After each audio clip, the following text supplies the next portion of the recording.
तो surface tension पे क्या फ़र्क पड़ता है अगर आप सॉल्यूबल या इनसॉल्यूबल इम्प्यूरिटीज़ को मिलाते हैं किसी लिक्विड में, तो उसके सरफेस टेंशन पे क्या फ़र्क पड़ता होगा। राइट, इस पे आज करने वाले हैं चर्चा हम लोग। तो जब आप सॉल्यूबल सॉल्यूशन को मिलाते हैं किसी लिक्विड में, तो वो उसके सरफेस टेंशन को और इंक्रीज कर देता है। अगर 100% सॉल्यूबल सॉल्यूशन है, जैसे सॉल्ट को या शुगर को मिक्स करें वाटर में, तो वाटर के सरफेस टेंशन को वो और इंक्रीज कर देता है। लेकिन पार्शियली सॉल्यूबल और इनसॉल्यूबल अगर आप सॉल्यूट को मिलाते हैं, तो वो वाटर का जो सरफेस टेंशन है उसको और कम कर देता है। तो सरफेस टेंशन मतलब दो मॉलिक्यूल के बीच लगने वाला फोर्स, वाटर के दो मॉलिक्यूल के बीच लगने वाला फोर्स को सरफेस टेंशन बोल रहे हैं हम लोग।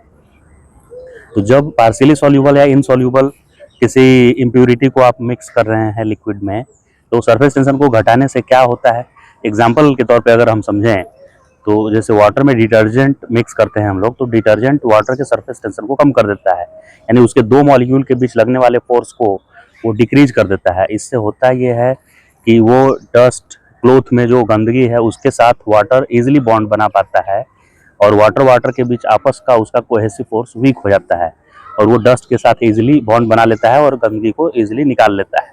वैसे ही अगर पानी को आप गर्म करते हैं, तो हॉट वाटर के मॉलिक्यूल के बीच फोर्स और वीक हो जाता है, यानी सरफेस टेंशन कम लगता है। राइट, सरफेस टेंशन कम हो जाता है।